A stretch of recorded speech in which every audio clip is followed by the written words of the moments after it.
Adoremos a nuestro Señor un momentito. Es por ti, para ti, Señor, que hemos hecho esto. Es por ti, para ti, que nos hemos juntado aquí, Señor. Es por tu gloria. Es por tu trabajo en la cruz, Cristo precioso. Vivimos para tu gloria, nacemos para tu gloria, moriremos y resucitaremos contigo para tu gloria. Y nos juntamos para crecer y aprender en ti, para tu gloria también. Somos, vivimos, respiramos, comemos en ti, porque todo eso te glorifica. Porque tuyo es el reino, tuyo es el poder, y tuya es la gloria por los siglos de los siglos. Amén. Preguntas. Déjeme ver si me la juego con el otro micrófono. Ya te voy a ver. Bueno, dale, yo te la contesto con el mismo. ¿Así me escucho? No. Tenés que hablar más duro. Ahí, ¿verdad? Ahí me escucho. Ok. Si Dios predestina a las personas que son salvas, o sea, para ser salvas, para glorificarlo a Él, cuando en las iglesias los pastores dicen que la salvación es para todos, nos están mintiendo. La pregunta comprometedora de Nazaret, porque siempre hace preguntas comprometedoras, es que si la salvación es una decisión divina, como lo es, porque en algunas iglesias se dice que la salvación es para todos. Y ella le agrega algo que yo no voy a decir, pero ella se lo agregó. ¿Será que nos están mintiendo? Y se me echa una risa sarcástica, me vuelve a ver con una risa sarcástica. A mí me da mucho temor que nosotros vayamos a afirmar que solo aquí se dice la verdad. Porque así comienzan las sectas. Exactamente así. Solo aquí decimos la verdad, así que no vayan a ninguna otra parte. Porque se van a llenar de doctrinas falsas y todo eso. No, no es así. Las doctrinas de la gracia se predican en un montón de iglesias alrededor del mundo. Aquellas iglesias que están preocupadas y ocupadas por la sana doctrina, que les preocupa menos de que tengan gente y retengan gente, y les preocupa más glorificar a Dios en su palabra. Entonces hay algunos que con buenas intenciones, para hacer sentir bien a la gente, con buenas intenciones, dicen cosas que no son. Hay otros que con malas intenciones, para retener gente y sacarles plata, dicen cosas que no son. Pero hay algunos otros, muchísimos, que dicen cosas que sí son. Por eso uno no puede generalizar ni meter en el canasto a toda una clasificación de gentes, porque es muy peligroso. Es como dicen los gringos, tirar con el agua de la tina al chiquito que está dentro. No puede generalizar. Y yo me voy a evitar decir mentirosos porque es muy feo. Porque podría estar incluyendo los que están de buena fe, ¿verdad? Sí podría decirle mentirosos a los que están de mala fe, pero no somos nosotros los que vamos a entrar ahí a ver los corazones y hacer esos juicios. ¿Ok?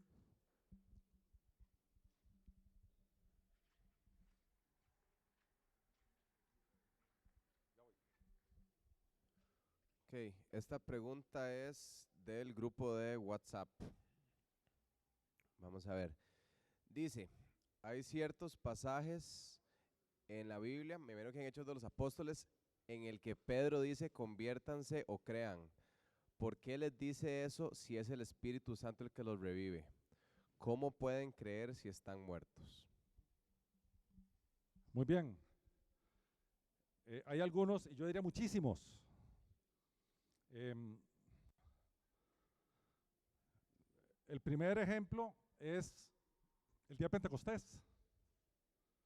El día de Pentecostés, que era una fiesta judía que conmemoraba la entrega de la ley en el Sinaí y tal, el Espíritu Santo bajó en el aposento alto Y aquellos salieron con un montón de manifestaciones espirituales y Pedro dio el primer discurso. Y enfrente había gente que había peregrinos que habían venido de un montón de lugares a celebrar la fiesta de Pentecostés y había una multitud ahí. Y después de que Pedro dio su primer discurso,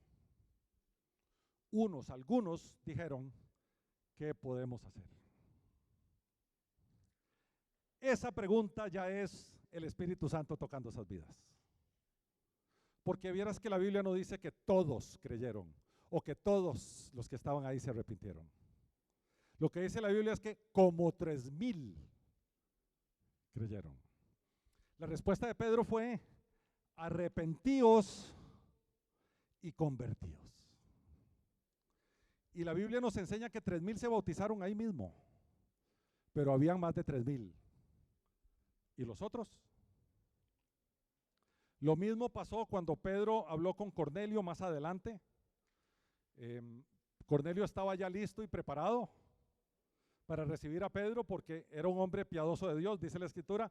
Y Dios le dijo, Cornelio, manda a traer a Pedro que está en Jope, que venga para acá y te cuente el cuento. Pedro contó el cuento, la famosa cita que decimos. El Señor prepara a Cornelio y a su familia, prepara a Pedro y los junta y Cornelio se entrega a él. Con la preparación del Espíritu Santo de previo, porque eso es lo que nos enseña el texto. No hay manera de entender, a ver, el ser humano va a levantar su mano, pero ¿qué lo mueve a levantar su mano? Lo primero, y yo creo que lo más difícil, es la convicción de pecado. Porque a nosotros nos gusta creer que somos buenos. Entonces, cuando alguien oye desde un púlpito, ahí está en algún lugar y oye desde un púlpito, es que todos somos malos y que entonces necesitamos a Cristo, pues nos vamos a condenar eternamente. El que está sentado, si el que está sentado dice, no, perdón, yo no soy malo.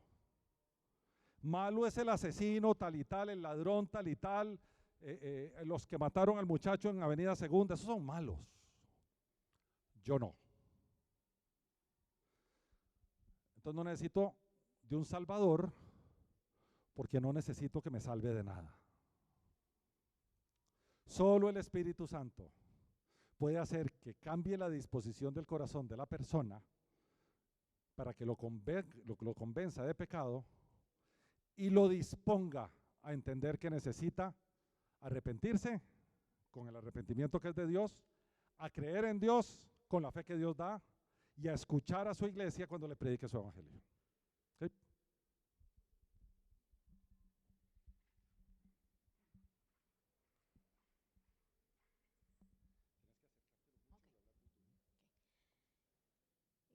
Bueno, primero darle gracias a Dios porque sabía por qué hoy teníamos que estar aquí.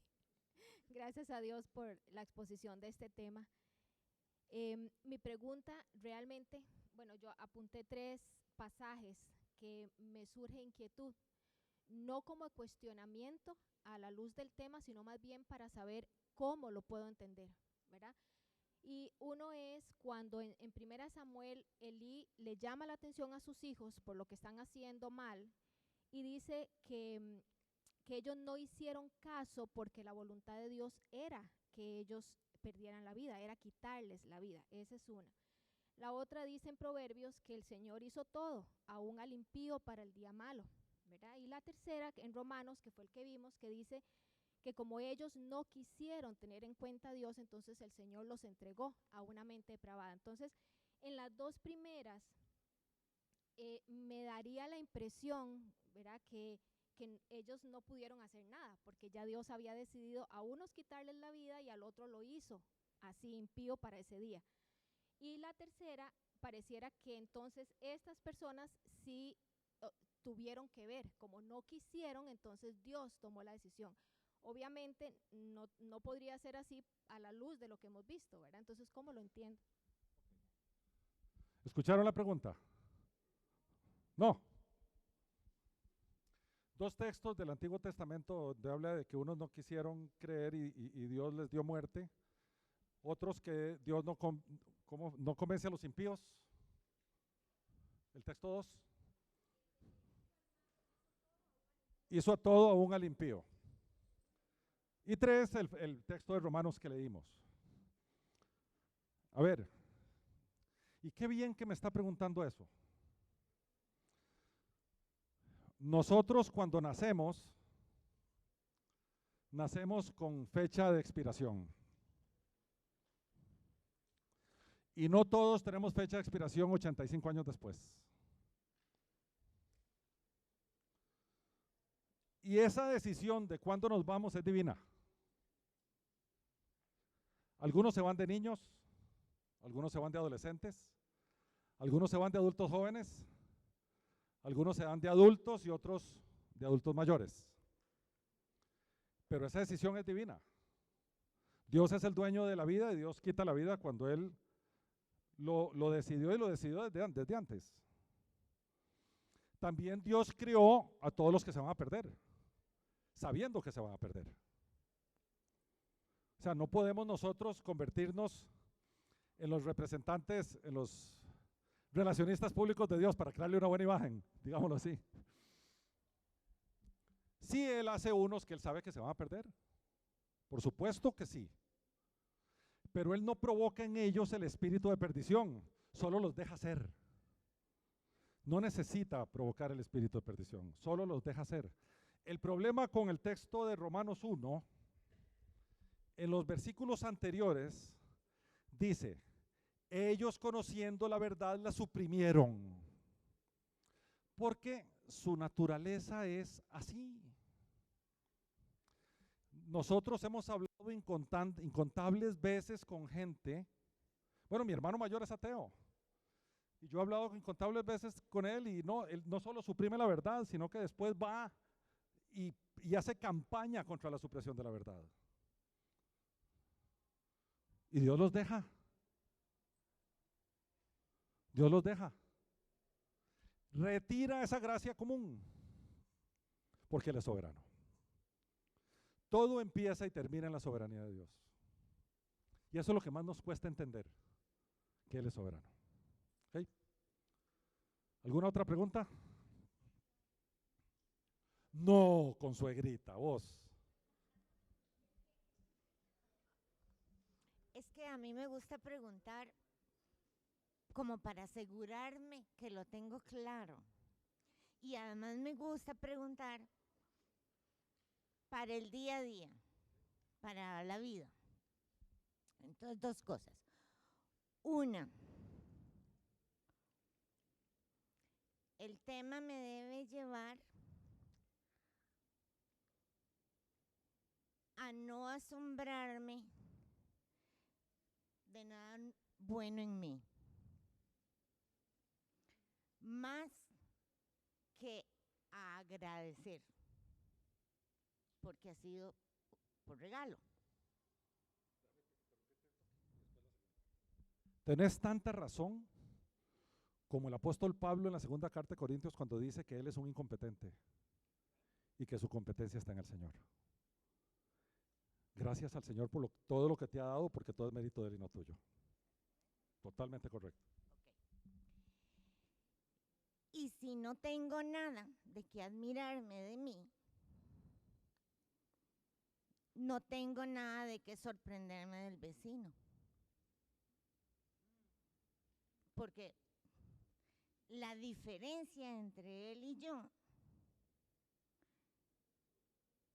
es la gracia.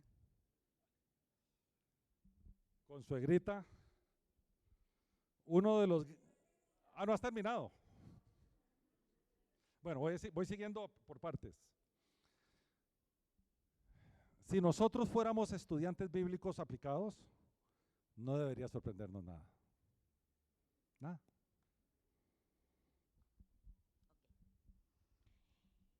A mí me parece que la charla de hoy fue como la historia de salvación, de antes de haber sido creados a después de que nos vayamos. ¿Y cuál es el plan? ¿Cuál es la voluntad de Dios con esas personas? No la sabemos, porque es la voluntad de Dios. Y no sabemos cuándo.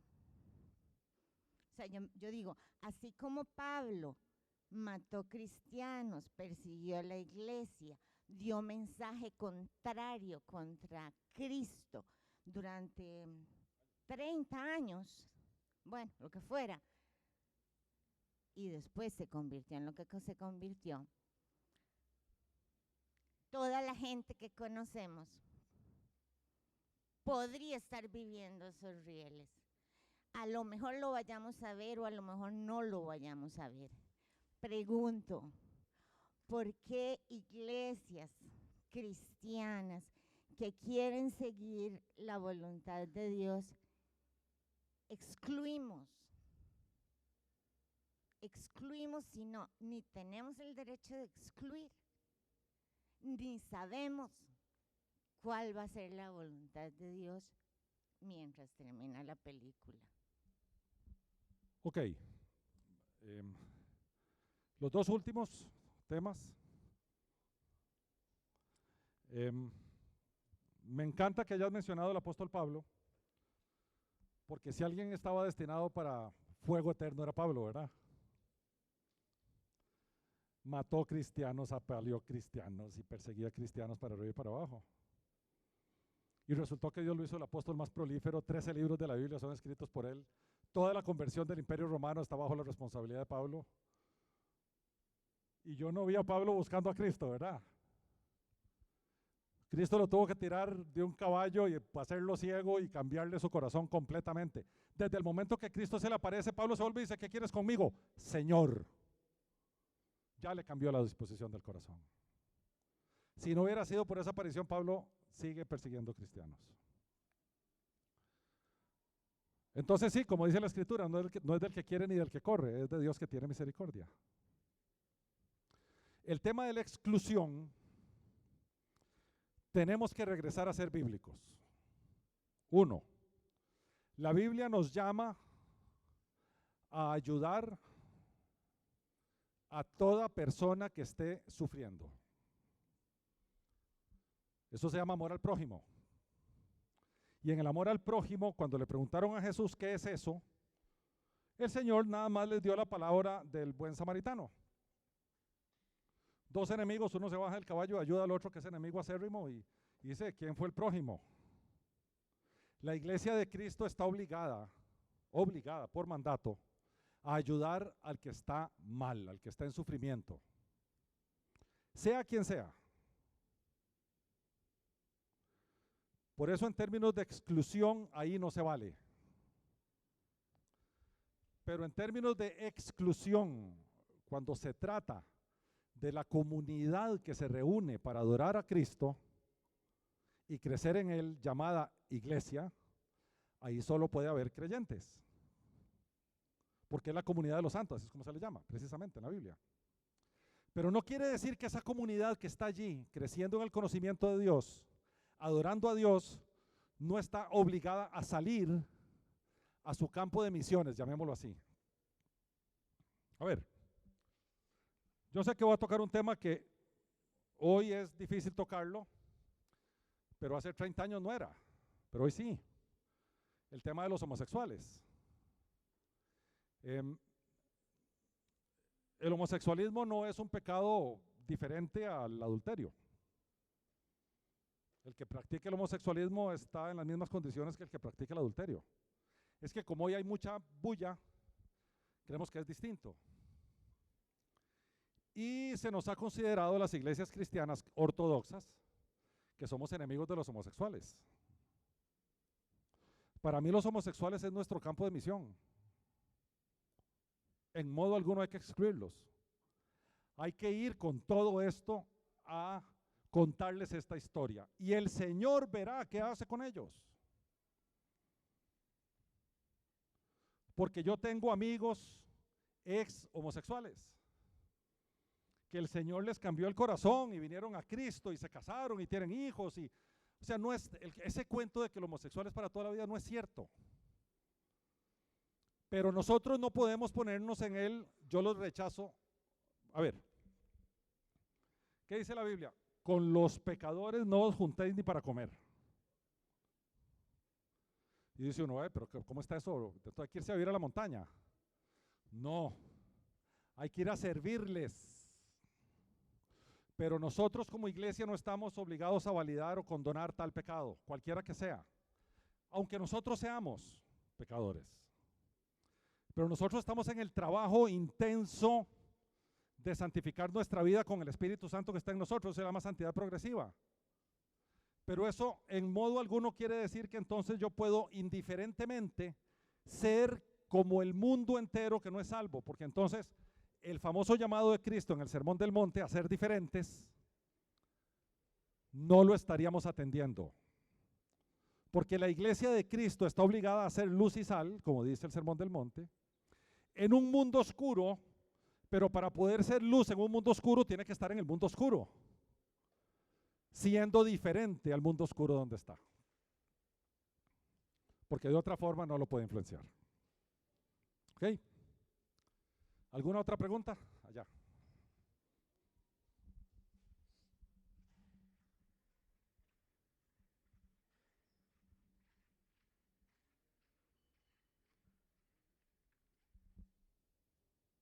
Gracias. Ok. La consulta es sobre una cita bíblica que está en Timoteo. El primera de Timoteo, ¿qué era? 2:4, que dice que Dios desea que todos seamos salvos. Okay. Y sobre esta otra, la de cree en el Señor Jesús y serás salvo toda tú y tu casa. Dos citas que me alegra mucho que me las pregunten, porque también han sido tal vez problemas de interpretación por no llevar las metodologías de interpretación correctas. La primera en Timoteo, que la usan mucho también para los esfuerzos ecuménicos de mezclar religiones, que Dios desea que todos sean salvos. También sale en Pedro, 1 Pedro. Cuando estás hablando de las cartas que tanto envía Pedro como Pablo a Timoteo, son cartas a la iglesia, no son cartas al mundo. El Señor desea que toda su iglesia sea salva. Ese todos es como que yo diga aquí, todos sabemos de la elección divina. Ese todos es todos los que estamos aquí. No incluye a todos los que están en Furati. Entonces hay que tener cuidado de ver cuál es el contexto en que se encuentra el texto para ver a quién va dirigido el texto. ¿Okay? En el caso de Timoteo y en el caso de Pedro, que son dos que siempre salen, ese está dirigido a la iglesia. Y la segunda está en el libro de los Hechos de los Apóstoles, cuando Pablo, como decía un pastorcito rural y su esposa Silas, no era su esposa Silas, ¿verdad? Era Silas, su compañero, que se llamaba Silas. Yo me acuerdo, esa vez ese pastorcito dijo dos cosas que a mí me llamaron la atención. Una dijo, iba Pablo con su esposa Silas y después dijo, el Espíritu Santo anda haciendo diabluras aquí. Yo casi me vuelvo para atrás yo.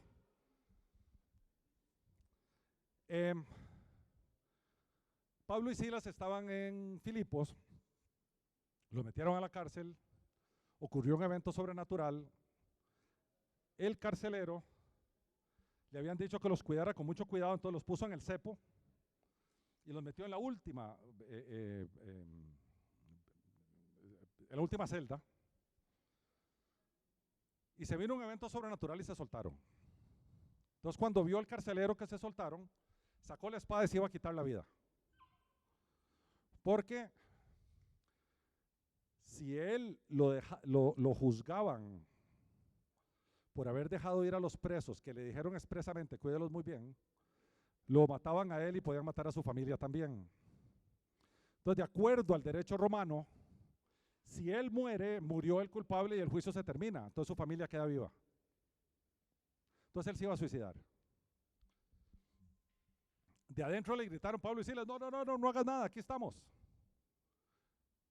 Y por supuesto en ese momento el Espíritu Santo tocó el espíritu del carcelero de Filipos. Y el hombre dijo, ¿quiénes son estos que no se fueron? Y entonces él dijo, ¿qué tengo que hacer para ser salvo? Y la respuesta del apóstol fue, cree en el Señor Jesucristo y serán salvos tú y tu casa, o tú y tu familia, en otras interpretaciones. Hay que seguir leyendo, no hay que parar ahí. Porque si uno para ahí, hace doctrina de que yo como papá creo, entonces mis hijos son salvos, y no es así. La salvación es personal, es individual. El trato de Dios es con cada uno de nosotros, no es en colectividad. ¿Qué pasó después? El carcelero de Filipos llevó a Pablo y a Silas a su casa, ellos predicaron, creyeron y se bautizaron. Pero tenía que pasar ese proceso, no es que porque el carcelero creyó, en automático los otros heredaron salvación. ¿Ok? ¿Alguna otra pregunta?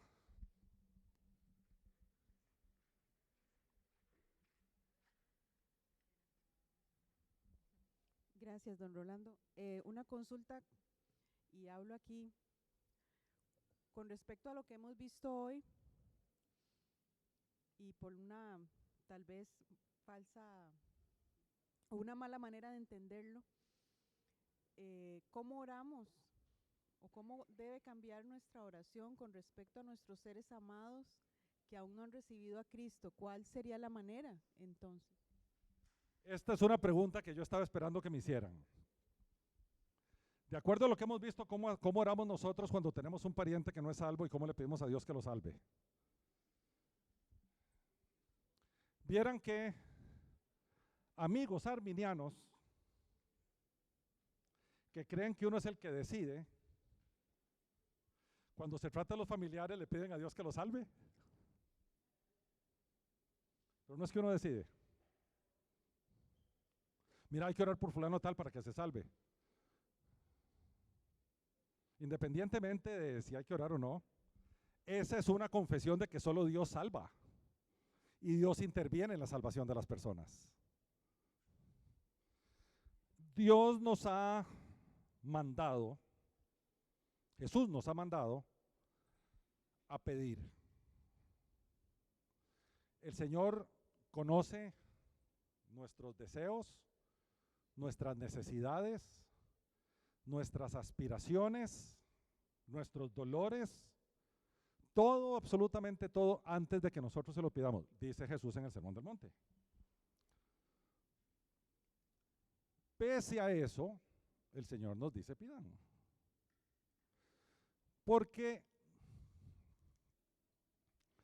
la oración, además de pedir, tiene otras motivaciones que Dios desea que nosotros tengamos. Me explico. Oración y petitoria no es lo mismo. O sea, cada vez que pedimos oramos, pero no cada vez que oramos pedimos. Y mucha gente se confunde, mucha gente cree que orar es pedir. Mira, voy a ir a orar, ay Señor, que mi esposa se sane, ay Señor, que mis hijos tal, ay Señor, que tal. ¿Ya terminaste de orar? Sí, ya. Sí oraste porque pediste, pero te faltó. Porque la oración es la forma en que nosotros le hablamos a Dios. La oración es conveniente para nosotros. Dios no necesita de nuestras oraciones, pero nosotros sí. Nosotros necesitamos expresar nuestra dependencia de Dios. Entonces cuando vos decís, mira, yo tengo un familiar por allá que no es salvo, Señor, ojalá que vos estás expresando tu deseo a un Dios que te dice, expresar tus deseos a mí. Decime todo lo que necesitas, no todo te lo voy a otorgar, porque yo voy a funcionar sobre la base de mi propósito y no del tuyo. Pero sí quiero que estés cercana a mí, porque en la medida en que ores todos los días, me reconoces como tu Señor. Estás, Dios del universo, santo, maravilloso Dios eres. Me reconoces como tu Señor. Reconoces tu dependencia de mí, porque me estás pidiendo cosas que vos no podrías obtener por tus propios medios. Y terminas diciendo, pero yo lo que necesito es que se haga tu voluntad y no la mía, Señor, como dijo Cristo en Getsemaní. Entonces, me someto a todo tu señorío. Pero ahora te puse las cosas que a mí me gustaría que pasaran, Señor. Pero entiendo que va a pasar lo que tú deseas. ¿Ok? Yo les dije que iban a haber muchas preguntas.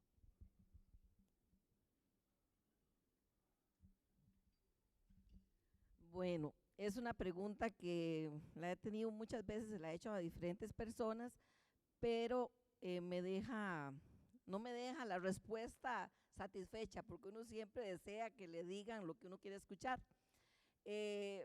Toda mi familia es católica. La familia de Mingo es una belleza, son unos católicos, pero de los mejores que hay en todo el país. Son unas hermanas, tiene 8 hermanas que son como santas, tienen que ir en cuerpo y alma al cielo.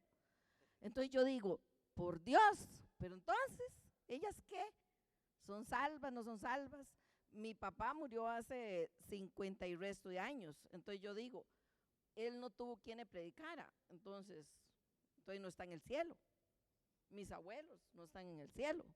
Toda la gente allá en Palmares, que apenas cristianos, hay apenas hace unos 30 años por ahí, que por cierto un primo mío es pastor hace 30 años y casi lo queman vivo, porque ahí somos demasiado católicos. Y yo digo, Dios, pero entonces mis abuelitos, mis tíos, mi papá, ¿todos qué? ¿Qué? Lo que pasa es que todos tenemos abuelos, papás, hijos y vecinos, y todos. Y no todos son salvos. Ya lo vimos todo el día. No solo tus abuelitos, sino los míos. Y los abuelitos de José Porras, y los abuelitos de Mauricio, y los abuelitos de Humberto, y hermanos y primos, todos tenemos familiares.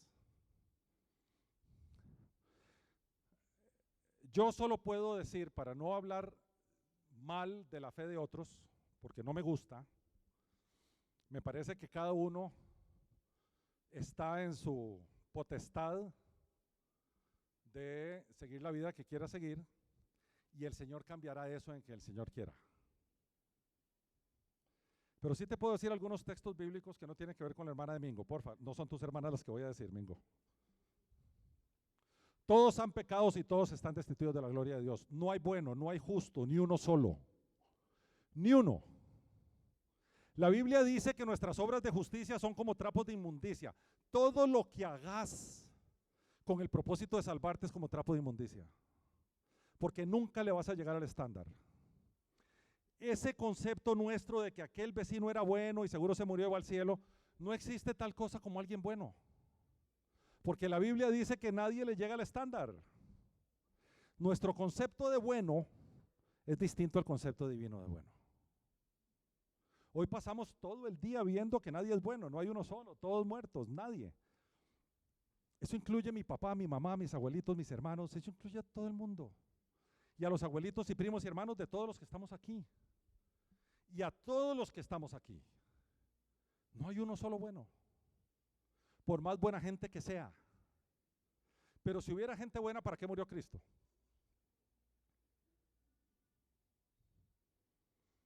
Por lo tanto, no hay ninguno bueno, ni uno solo. En términos de religiones, yo diría que hay dos tipos, llamándole religión a sistemas de fe, porque el término religión quiere decir religarse, y por definición quiere decir el hombre buscando la divinidad, ligarse de nuevo con la divinidad. Y la fe bíblica no tiene que ver con eso, porque entendemos que el hombre no puede esforzarse de ninguna manera, porque anda perdido y los perdidos no buscan, están perdidos. Entonces nosotros a nuestra fe bíblica le llamamos un sistema de fe y no una religión. Pero los sistemas de fe, el mundo, llámese católicos, llámese musulmanes, llámese judíos, llámese budistas, llámese lo que quieran, yo diría que podemos distinguir dos sistemas de fe distintos. Los que entendemos que solo por la gracia divina nos salvamos, y aquellos que creen que haciendo obras de justicia se salvan.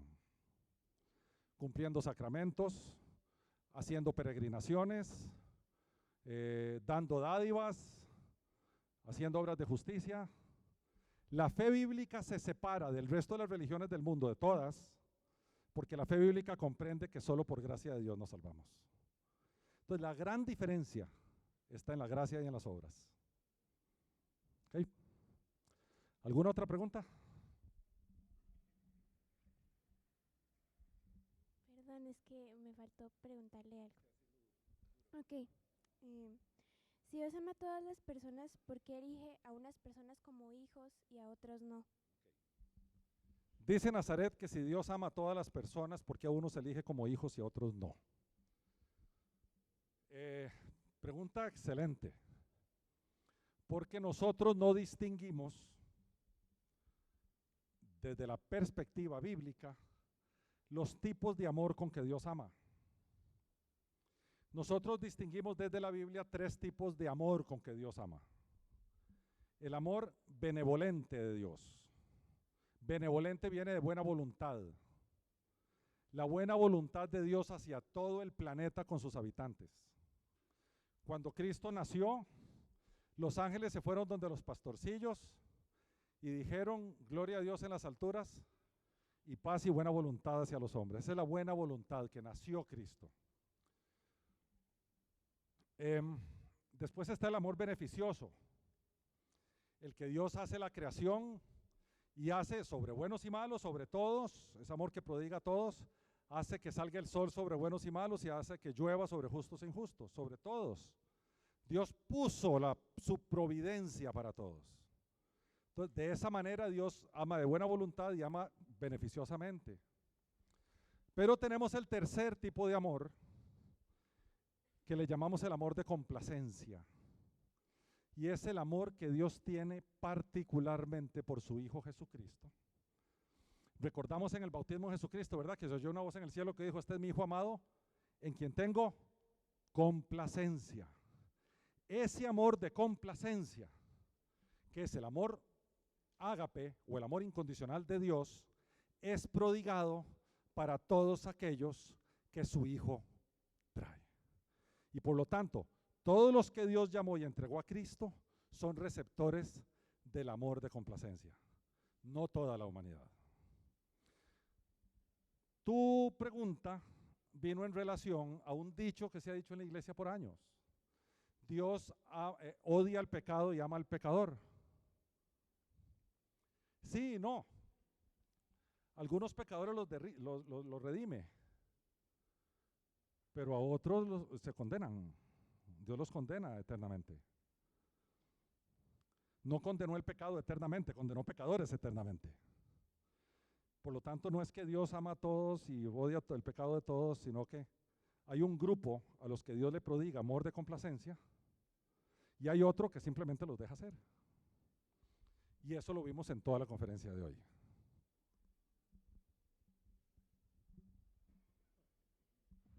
Gracias, Rolando. Entonces, podemos decir, porque, digamos, uno escucha que el Señor murió por los pecados de todo el mundo, pero en realidad murió por los pecados de los salvos, no los de todo el mundo. Qué maravilla esta pregunta, porque nos coloca en una discusión que hubo allá en el siglo XVI, XVII creo más bien, sobre calvinistas y arminianos, que hicieron las doctrinas y una la pusieron un acróstico que se llamaba TULIP, que tiene que ver con la elección incondicional y con la expiación limitada. Y lo que decía es que Cristo en la cruz, su sacrificio es suficientemente potente para salvar a todos, pero es solo eficaz para los que se salvan. ¿Okay? Aunque está en ese amor de buena voluntad que veíamos antes, está a disposición de todos, Dios actúa a favor de algunos y por lo tanto el sacrificio es eficaz, los otros solo no quieren. ¿Ok?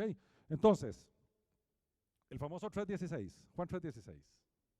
Porque de tal manera amó Dios al mundo, la palabra ahí es cosmos, la palabra que se usa en griego, porque de tal manera amó Dios al mundo, que ¿qué?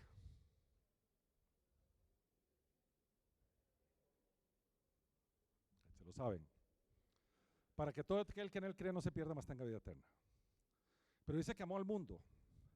El problema que tenemos cuando leemos Juan 3:16 es que no leemos Juan 3, 1, 2, 3, 4, 5 hasta 15 y lo sacamos del contexto.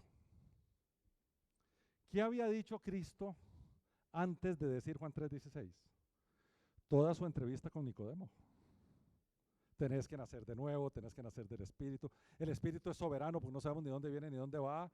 Entonces, lo que estaba diciendo es que si no naces de nuevo no puedes entrar en el reino. Entonces, de tal manera Dios ama a ese mundo, ¿a cuáles? A los que nacen de nuevo, para que cuando crean no se pierdan, mas tengan vida eterna. ¿Sí? Gracias. Pero digamos, si uno habla de el pago de los pecados que hizo Jesús, Es eficaz solamente para los que se salvan. ¿Sí? Es eficaz solamente para los que se salvan.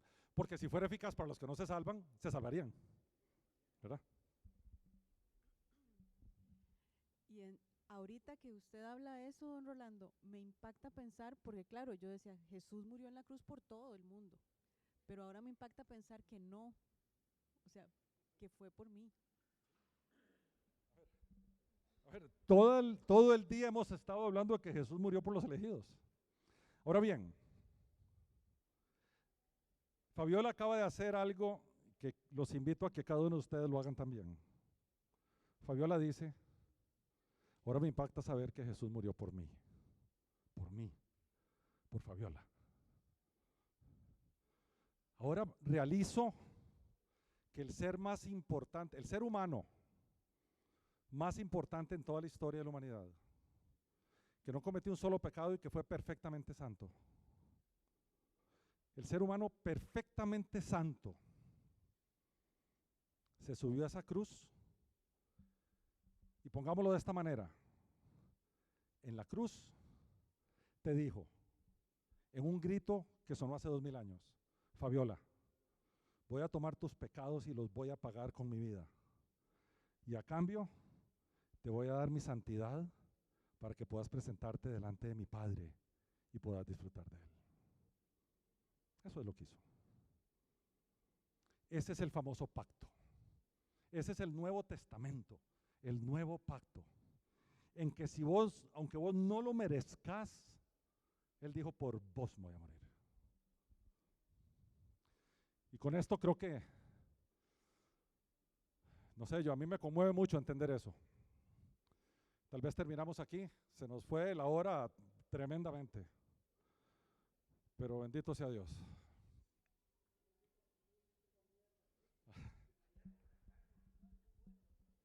Bendito Dios, gracias por estar aquí de verdad.